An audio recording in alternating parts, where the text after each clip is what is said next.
কোমল নামের এক ছেলে প্রচণ্ড ভালোবাসত খাদিজা নামের এক মেয়েকে, কিন্তু সেই মেয়েকে তার চোখের সামনে তারই আপন বড় ভাই বিয়ে করে। এজন্য সে তার বড় ভাইয়ের উপর আগুনের মতো রেগে যায়। সে চায় কোনোভাবেই সে তাদের শান্তিতে থাকতে দিবে না। এজন্য প্রতিশোধ নিতে সে জিনের সাহায্য নেয়, কিন্তু জিনের সাহায্যে কাজ করা আরো ভয়ঙ্কর। আপাতত ইন্ট্রোতে আমি এইটুকুই বলছি, কিন্তু মূল গল্পে আরো অনেক কিছু অপেক্ষা করছে। নিজের সন্তানকে নিজের হাতে হত্যা চেষ্টা এবং একটি নিষ্পাপ মেয়ের পিছনে জিনের তাড়া করার সহ আরো ভয়ঙ্কর কিছু অভিজ্ঞতার মধ্যে দিয়ে যেতে হবে আপনাকে এই ভিডিওতে। বলে রাখছি, এটা একটা সত্য ঘটনার উপর ভিত্তি করে নির্মিত সিনেমা, অর্থাৎ আপনি যা যা দেখবেন এখানে সবকিছুই কারোর সঙ্গে ঘটেছে। তো চলুন তাহলে শুরু করা যাক এক ভয়ানক অভিশাপের গল্প। গল্পের শুরুতে আমরা দেখতে পাই একটি ছোট শান্ত প্রাকৃতিক সৌন্দর্যে ঘেরা গ্রাম ব্যারেস।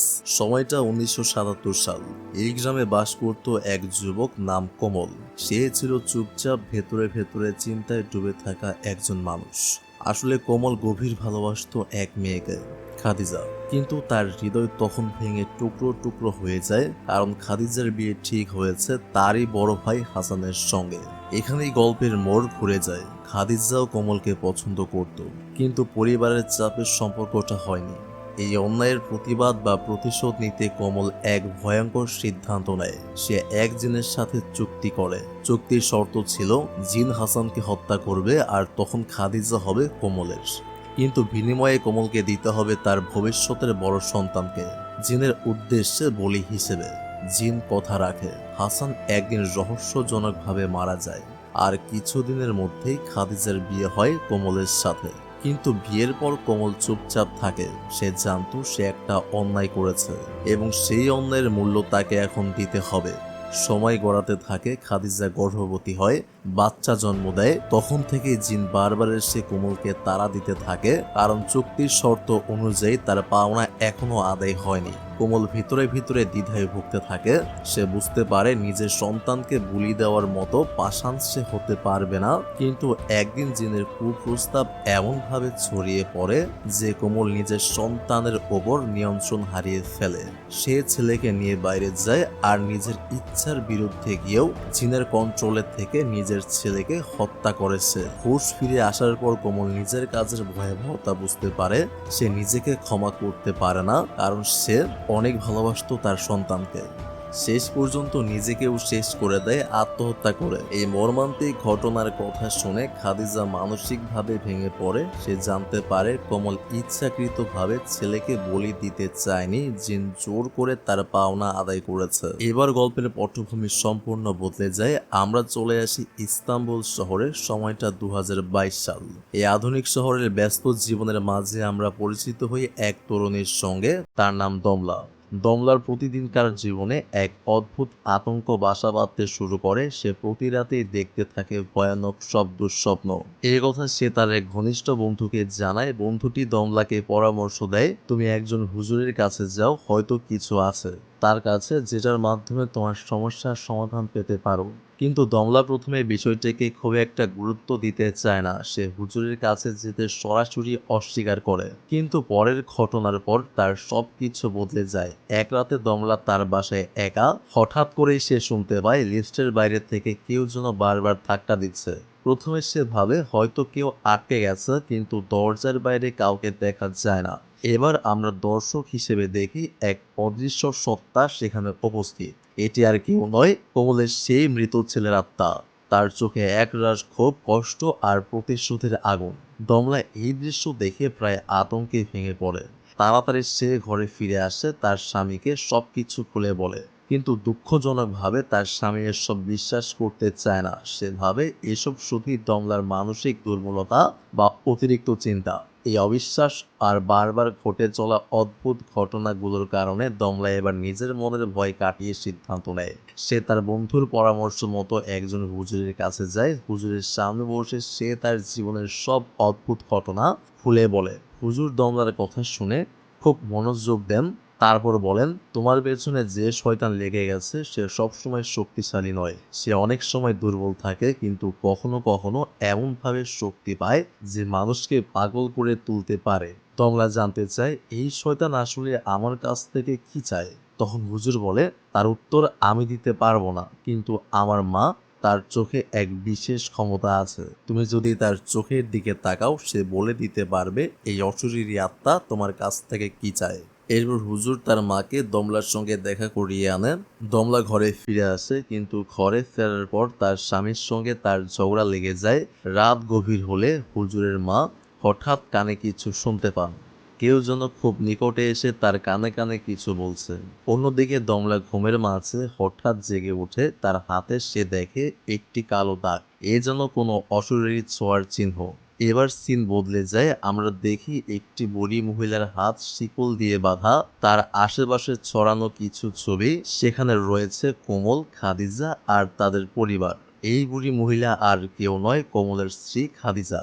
সে এখন কোথায় আছে, কেন শিকলে বাঁধা, সবকিছুই এক রহস্য। পরদিন দমলা ফোনে তার বন্ধুর কাছ থেকে একটা খবর পায়। তুমি যে হুজুরের কাছে গিয়েছিলে তার মা গতকাল রাতে মারা গেছেন। তবে মৃত্যুর আগে হুজুরের মা একটা কথা বলে গিয়েছেন, দমলাকে ব্যারেজ নামের গ্রামে যেতে হবে। এটাই সেই গ্রাম যা আমরা গল্পের শুরুতে দেখেছিলাম। এই অদ্ভুত তথ্য জানার পর দমলা ব্যারেজ গ্রাম সম্পর্কে ইন্টারনেটে খোঁজ নিতে শুরু করে। খুব অল্প সময়ের মধ্যেই সে সিদ্ধান্ত নেয় সে নিজের চোখে সবকিছু দেখতে চায় এবং এরপর সে গ্রামের উদ্দেশ্যে রওনা দেয়। গ্রামে যাওয়ার পথে আমরা দেখি এক বুড়ি মহিলাকে, যিনি এই বাড়ির গ্রামে থাকেন। তার ঘরের সব জিনিসপত্র নিজে থেকেই পড়ে যাচ্ছে, নড়ছে। সে যেন কিছু জানে, কিছু ভয়ঙ্কর সত্য লুকিয়ে আছে তার কাছে। অন্যদিকে দমলা গ্রামে পৌঁছে যায়। সে সেখানে একটি রুম ভাড়া নেয়। এই জায়গার মালিক একজন লোক নাম ফেসল, আর তার মা সেই বুড়ি মহিলা যার নাম আজিদা। ফেসল দমলাকে জানায় এই গ্রামে এখন আর কেউ থাকে না। মাঝে মাঝে কেউ আসে, আবার চলেও যায়। ফেসল তাকে উপরের দিকে যেতে নিষেধ করে। সেখানে কিছু আছে, কিছু অজানা, কিছু চাপা দেওয়ার সত্য। কিন্তু দমলা সহজে হার মানে না। রাতের বেলা সবার নিষেধ অমান্য করে সে চলে যায় সেই উপরের ঘরে। সে খুঁজতে শুরু করে হাসান, কোমল, খাদিজা আর সেই জিনের অজানা ইতিহাস। দমলা সেই নিষিদ্ধ উপরের ঘরে উঠে যায়। ঘরের ভেতর তার চোখে পড়ে একটা সাদা কাপড় টানানো, যেটা অদ্ভুতভাবে দুলছিল। সেই ধীরে ধীরে কাপড়টার কাছে এগিয়ে যায়। ঠিক তখনই তার ফোন বেজে ওঠে। তার স্বামী ফোন করেছে। দমলা ফোন ধরে মিথ্যা কথা বলে, আমি একটু দরকারি কাজে বাইরে এসেছে, কিন্তু আসলে সে ছিল সেই রহস্যময় ঘরের ভেতর। এরপর আমরা দেখতে পাই খাদিজাকে, তাকে শিকলে বাঁধা অবস্থায় রাখা হয়েছে। আর যিনি তাকে আটকে রেখেছেন তিনি আর কেউ নন, তার ভাই সালে। সালে জানে তার বোন খাদিজা শয়তানের সাথে চুক্তি করেছিল এবং কালো জাদুতে জড়িয়ে পড়েছিল, তাই সে তাকে বছরের পর বছর বন্দি করে রেখেছে। পুনরায় ফিরে আসি দমলার কাছে। সেদিন রাতে সে ভীষণ ভয় পায়, তাই ঘুমানোর সময় লাইট জ্বালিয়ে রাখে, কিন্তু লাইটের আলো তাকে রক্ষা করতে পারে না। হঠাৎ সে দেখে কোমলের পুরো পরিবারের আত্মারা তার সামনে দাঁড়িয়ে আছে। এখানে একটা বিষয় হচ্ছে, আপনার মনে প্রশ্ন আসতে পারে, কোমলের পুরো পরিবার অর্থাৎ জিন কেন দমলার পেছনে লেগেছে? এর উত্তর অবশ্যই আপনি পাবেন। তো যাই হোক, তারা তার উপর হামলা চালায়। দমলা চিৎকার করতে করতে ওই ঘর থেকে দৌড়ে বাইরে বেরিয়ে আসে। ভয়ে ছুটতে ছুটতে সে দেখতে পায় একটি পুরনো জরাজীর্ণ বাড়ি। হঠাৎ সেখানে সে দেখতে পায় এক ভয়ঙ্কর জিনের উপস্থিতি। কিন্তু ঠিক তখনই দমলার ঘুম ভেঙে যায়। সবকিছুই ছিল একটা দুঃস্বপ্ন, কিন্তু বাস্তবের মতো। এইসব জিন একা নয়, স্বপ্নেও ঢুকে পড়ে এবং মানুষকে দিয়ে এমন সব কাজ করায় যা সে কখনোই স্বাভাবিকভাবে করতো না। পরদিন সকালে ফ্যাসল সেই জায়গায় আসে। দমলা তাকে জিজ্ঞেস করে, এই পুরনো বাড়িটা আসলে কি? ফ্যাসল জানায়, এই বাড়ি অনেক দূরে, গ্রামের বাইরের দিকে, এখন আর কেউ ওখানে যায় না। কৌতূহল আরো বেড়ে যায় দমলার। সে তো এই রহস্য ভেদ করতেই এখানে এসেছে। তাই সে গাড়িতে করে সেই পুরনো বাড়ির দিকে রওনা হয়। পথে সে ভিডিও রেকর্ড করতে থাকে, যেন কিছু রহস্য ধরা পড়ে। হঠাৎ করে তার সামনে হাজির হয় এক বুড়ি মহিলা, চেহারায় এক অদ্ভুত বিভীষিকা। বৃদ্ধা তাকে বলে, তুমি এই পুরনো বাড়ির ভেতরে যাও। কিন্তু ঠিক তখনই সেখানে হাজির হয় সালে, খাদিজার ভাই। সে দমলাকে সোজা বলেন, এই জায়গা থেকে চলে যাও। দমলা তাকে প্রশ্ন করে, এই বাড়িতে আগে কে থাকতো? সালে উত্তর দেয়, তারা অনেক আগে থেকেই এখান থেকে চলে গেছে। এখন এখানে শুধু বন্য জন্তু আর অশরীরী জিনেরা ঘুরে বেড়ায়। ঘরে ফিরে এসে দমলা নিজের রেকর্ড করা ভিডিও দেখতে বসে, কিন্তু ভিডিওতে সে যে বুড়ি মহিলাকে দেখেছিল তাকে আর দেখা যাচ্ছে না। এর মানে বৃদ্ধ মহিলাটি আসলে কোনো মানুষ ছিল না, সে ছিল এক শয়তানের রূপ। অন্যদিকে সালে ফিরে যায় খাদিজার কাছে। সে তাকে শারীরিকভাবে নির্যাতন করতে থাকে। এদিকে দমলা হঠাৎ তার ভাড়া নেয়া ঘরের ওপরের রুম থেকে অদ্ভুত শব্দ শুনতে পায়। সে ধীরে ধীরে উপরে যায়। সেখানে সে দেখতে পায় অনেকগুলো ভূতের উপস্থিতি। তারা শুধু দাঁড়িয়ে আছে, কিন্তু অদ্ভুতভাবে দমলার সঙ্গে কিছুই বলছে না। এ যেন এক ভয়াবহ নীরবতা, যার মধ্যে লুকিয়ে আছে কোনো অজানা সংকেত। দমলা যখন পুরনো বাড়ির ওপরের রুমে খোঁজ করছিল, তখন সে হঠাৎ করে পেয়ে যায় একটি পুরনো পারিবারিক ছবি। ছবিটাতে দেখা যায় কোমল, খাদিজা আর তাদের পুরো পরিবারের সদস্যদের মুখ। দমলা ছবি হাতে নিয়ে নিচে চলে আসে। পরদিন সকালে দমলা ছবিটা দেখায় ফেসালকে আর জানতে চায় এই লোকগুলো কারা, এখানে আসলে কি ঘটেছিল। ফেসাল একটু চুপ করে থেকে সব খুলে বলে, কোমল আর হাসান ছিল দুই ভাই। হাসান বড়, কোমল ছোট। দুজনেই ভালোবাসতো এক মেয়েকে, খাদিজা। ফেসাল জানায় খাদিজা তার খালা, কিন্তু তখনকার সমাজে মেয়েদের মতামতের কোনো মূল্য ছিল না। বড় ছেলে হিসেবে হাসানের প্রথমে বিয়ে করার অধিকার পায়। এই সুযোগেই হাসান খাদিজাকে বিয়ে করে ফেলে, কিন্তু এতে কোমল ভেঙে পড়ে। খাদিজাও কোমলকে ভালোবাসতো। ফেসাল বলতে থাকে হাসান বিয়ের 1 বছরের মধ্যেই মারা যায়। শোনা যায় খাদিজা শয়তানের সাথে ডিল করেছিল হাসানকে সরিয়ে দেওয়ার জন্য। এরপর খাদিজা কিছু সময় কাটায় কোমলের সঙ্গে, কিন্তু দুর্ভাগ্য আবারও ঘটে। এক রাতে কোমল নিজের সন্তানকে মেরে ফেলে আর পরে নিজেও আত্মহত্যা করে। ঠিক তখনই খাদিজা আবার গর্ভবতী ছিলেন, কিন্তু সেই সন্তানও বাঁচে না। ফেসালের কাছ থেকে সবকিছু জানার পর দমলা সোজা চলে যায় সালের বাড়িতে। সেখানে প্রথমে তার সাথে দেখা হয় সালের স্ত্রী ফাতেমার সঙ্গে। দমলা সালের থেকে সব জানতে চায়, কিন্তু সালে কিছুই বলতে চায় না। এখানে একটা বিষয় স্পষ্ট বোঝা যায়, ফাতেমা সম্ভবত সবকিছু জানে। তার চোখ মুখ আর ব্যবহারে কিছু লুকানোর সত্য লুকিয়ে আছে।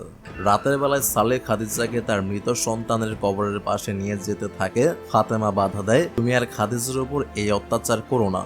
ঠিক সেই সময় সেখানে চলে আসে ফেসাল। সালে রেগে গিয়ে ফেসালকে থাপ্পড় মারে, কারণ সে দমলাকে সব সত্যি বলে দিয়েছে। ফেসাল পরের সব সত্যি কথা তার মা আজিদার কাছে গিয়ে বলে। অন্যদিকে সালে খাদিজাকে কবরের পাশে নিয়ে গিয়ে বন্দী করে ফেলে এবং ফিরে আসতে থাকে। কিন্তু ঠিক তখনই জিন সালের পিছনে সালেকে বারবার বিরক্ত করতে থাকে। এখানে আমরা স্পষ্ট দেখতে পাই জিনের আসল ভয়ঙ্কর চেহারা, আর হঠাৎ সে গায়েব হয়ে যায়। অন্যদিকে ফেসালের মা আজিদা বারবার তার অতীতের দৃশ্য দেখতে থাকে। এদিকে দমলা উপরের দিক থেকে অদ্ভুত আওয়াজ শুনতে পায়। সে চেক করতে যায়। দেয়ালের ওপর থেকে ধাতব শব্দ আসছিল। দমলা দেয়ালের কাছে গিয়ে দেখতে গেলে পা পিছলে পড়ে যায়। পরদিন সকালে ফেসাল এসে দেখে দমলা সিঁড়িতে অচেতন অবস্থায় পড়ে আছে। সে দ্রুত ফাতেমাকে ফোন করে ডাকে। এই সময় আমরা দেখি আজিদা সেই ডাইনি বুড়ির সঙ্গে দেখা করছে। ডাইনি বুড়ি আজিদাকে বলি এখনো সম্পূর্ণ হয়নি। ফাতেমা এসে দমলাকে চেক করতে থাকে। দেখে দমলার হাতের উপর একটা কালো চিহ্ন ফুটে উঠেছে। এই দাগ দেখে ফাতেমা ভয় পেয়ে যায়। সে দ্রুত চলে যেতে চায় এবং দমলাকেও গ্রাম ছেড়ে যেতে বলে। রাতে জিন মৃত আর জীবিত দুই রূপেই হাজির হয় ফাতেমার সামনে। ফাতেমাকে ভয় দেখাতে থাকে। এইদিকে দমলার ফোন পড়ে যায় বিছানার নিচে। সে ফোন তুলতে গেলে দূরে দেখতে পায় এক ভূত দাঁড়িয়ে আছে। সে মুহূর্তেই গায়েব হয়ে যায়। এটা শুধু একবার না, দমলার সঙ্গে এই ঘটনা বারবার ঘটতে থাকে। আবার হঠাৎ ভূতটা দমলার দিকে এগিয়ে আসে, কিন্তু আবার গায়েব হয়ে যায়। ঠিক তখনই কোমলের ভূত এসে দমলার হাত ধরে ফেলে। দমলা ভয়ে চিৎকার করে ওঠে, কিন্তু সেও হঠাৎ গায়েব হয়ে যায়। একটু পরেই বাহির থেকে আওয়াজ আসে। দমলা দরজা খুলে দেখে ফাতেমা দাঁড়িয়ে আছে। ফাতেমা দমলাকে সতর্ক করে, তুমি এখান থেকে যত দ্রুত সম্ভব চলে যাও। ওই সময় জিন আদিজা আর ফেসালকে একের পর এক ভয় দেখাতে থাকে। অবশেষে সে ফেসালকে মেরে ফেলে। আজিদা ভয় পেয়ে সোজা সালের কাছে যায়। সে সব খুলে বলে। এই অভিশপ্ত কাজে আজিদাও ছিল জড়িত। আজিদার কথা শুনে জানা যায় হাসানকে আদিজা ভালোবাসতো আর হাসান খাদিজাকে। আর তাই আজিদা আর কোমল একসঙ্গে শয়তানের সাথে চুক্তি করেছিল হাসানকে মেরে ফেলার জন্য। কারণ যেহেতু আজিদা হাসানকে ভালোবাসতো, তাই সে সহ্য করতে পারেনি যে হাসান খাদিজাকে বিয়ে করেছে। আর কোমল যেহেতু খাদিজাকে ভালোবাসতো, তাই সে এটাও সহ্য করতে পারেনি যে হাসান খাদিজাকে বিয়ে করেছে। তাই তারা দুজনেই হাসানের উপরে রেগেছিল আর তাকে মেরে ফেলতে জিনের সাহায্য নিয়েছিল। কিন্তু আসল সত্য হলো কোমলের প্রথম সন্তানকে বলি দিতে হবে, যা কখনো হয়নি। কারণ খাদিজার প্রথম ছেলে ছিল হাসানের, কারণ তারা বিবাহিত হাজবেন্ড অ্যান্ড ওয়াইফ ছিল এবং তাদের মধ্যে শারীরিক সম্পর্কের কারণে খাদিজা প্রেগনেন্ট হয়ে গিয়েছিল। আর সেই অবস্থায় জিন হাসানকে মেরে ফেলেছিল। কিন্তু খাদিজার পেটে যে হাসানের বাচ্চা রয়েছে এই কথা কোমল জানতো না। পরবর্তীতে কোমল যখন খাদিজাকে বিয়ে করে তখন সে জানতো না তার পেটে তার ভাইয়ের সন্তান রয়েছে। আর শর্ত যেহেতু ছিল তার প্রথম সন্তান যে হবে তাকে বলি দিতে হবে। কোমল সেই শর্ত অনুযায়ী হাসানের সন্তানকে তার প্রথম সন্তান ভেবে বলি দিয়েছিল, কিন্তু কথা ছিল তার নিজের সন্তানকে বলি দিতে হবে। কিন্তু ভুলবশত সে অন্য কাউকে বলি দিয়েছে, এই জন্য বলি এখনো সম্পূর্ণ হয়নি। তো দমলা নিষেধ সত্ত্বেও উপরের রুমে যায়, যেখানে দেয়াল নিজে নিজে ভেঙে পড়ে। সেখানে সে অতীতের সব ভয়ানক দৃশ্য রিপিট দেখতে পায়। আদিজা খাদিজাকে মিথ্যা কথা বলেছিল, কারণ সে জানতো খাদিজার দ্বিতীয় সন্তানের বলি দিতে হবে, আর সেই বলি দিতে হবে দমলাকে। আদিজা খাদিজাকে ঘৃণা করত, তাই সত্য বলেনি। সালে খাদিজার নবজাতক সন্তানকে জিন্দা দাফনের জন্য নিয়ে যায়, তো ফাতেমা তাকে বাঁচিয়েছিল। এই কারণে ফাতেমা বারবার দমলাকে বাঁচানোর চেষ্টা করে, কারণ জিন তাকে হত্যা করতে চাইছে। হাসান আর কোমলের বাবা নিজের মাকে গুলি করে মেরে ফেলে আর নিজেও মারা যায়। ফাতেমা সালেকে বলে দমলা সেই বাচ্চা যার বলি দিতে হবে, কারণ কোমলের প্রথম বাচ্চা দমলা নিজেই। আর সেই কারণে দমলার সঙ্গে শুরু থেকেই এসব ঘটনা ঘটছিল। আর এখন পর্যন্ত যেহেতু জিনের শর্ত পূরণ করা হয়নি, অর্থাৎ কোমলের প্রথম সন্তানকে বলি দেওয়া হয়নি, এই জন্য জিন তার পুরো 14 গোষ্ঠীর উপরে রেগে গেছে। জিনের এবার সালেকে বসে নিয়ে ফাতেমাকে গলা টিপে হত্যা করে। সালে আবার দমলাকে খুঁজতে বের হয়। অন্যদিকে আজিদের কাছে আসে মরা ফেসলের আত্মা। জিন আজিদাকেও মেরে ফেলে, কারণ তার অনেক দোষ ছিল। দমলা তার মৃত ভাইয়ের আত্মা খাদিজার কাছে নিয়ে যায়। সে বলে, আমি তোমার মেয়ে। খাদিজা খুশি হয়ে তাদের জড়িয়ে ধরে। হঠাৎ পেছন থেকে সালে দমলার গলায় রশি দিয়ে টানতে থাকে, কারণ সে জিনের বশে ছিল। খাদিজা সালেকে থামানোর চেষ্টা করে, কিন্তু পারতে পারে না এবং তার শরীরে অস্বাভাবিক ধরনের শক্তি চলে আসে। আর সে শেষ পর্যন্ত দমলাকে গাছের সঙ্গে ঝুলিয়ে মেরে ফেলে। এখানে বলি সম্পন্ন হয়। খাদিজা সালেকে পেছন থেকে আঘাত করে হত্যা করে, কারণ সে তার সন্তানকে মেরে ফেলেছে। এরপর দমলার মৃতদেহ সেখান থেকে কেউ তুলে নিয়ে যায়। আমরা দেখতে পাই সেই সব ভূত প্রেত যারা এই অভিশপ্ত চুক্তির শিকার হয়েছিলেন সবাইকে। খাদিজা অনেক কিছু হারিয়েছে, তার ভালোবাসার মানুষ কোমল আর তার স্বামী হাসান, আর শেষ পর্যন্ত সে তার সন্তান দমলাকে হারালো। খাদিজার পুরো জীবনটাই কষ্টে কেটেছে, কারণ সে কালো জাদুর সাথে অর্থাৎ জিনের সাথে চুক্তিতে জড়িত ছিল। আর তার স্বামী হাসান জিনের কারণে মরেছে। আর যে কালো জাদু করেছিল অর্থাৎ তার ভাই কোমল, সে নিজেও আত্মহত্যা করেছে এবং তার সন্তানকেও মরতে হয়েছে। অর্থাৎ এক কথায় এই কালো জাদুর সাথে যারা যারা জড়িত ছিল তাদের সবাইকে মরতে হয়েছে, শুধুমাত্র খাদিজা বাদে। কিন্তু সে আর বেঁচে থেকে কি করবে, কারণ তার তো স্বামী নেই, তার ভালোবাসার মানুষ নেই এবং তার সন্তানও নেই, সবাই মারা গেছে। এখন তাকে বেঁচে থাকতে হবে না বাঁচার মতো করে। এজন্যই বলা যায় শয়তানের সাথে বা জিনের সাথে চুক্তি করে কোনো কাজ করা উচিত না, কারণ এর কর্মফল কখনো ভালো হয় না।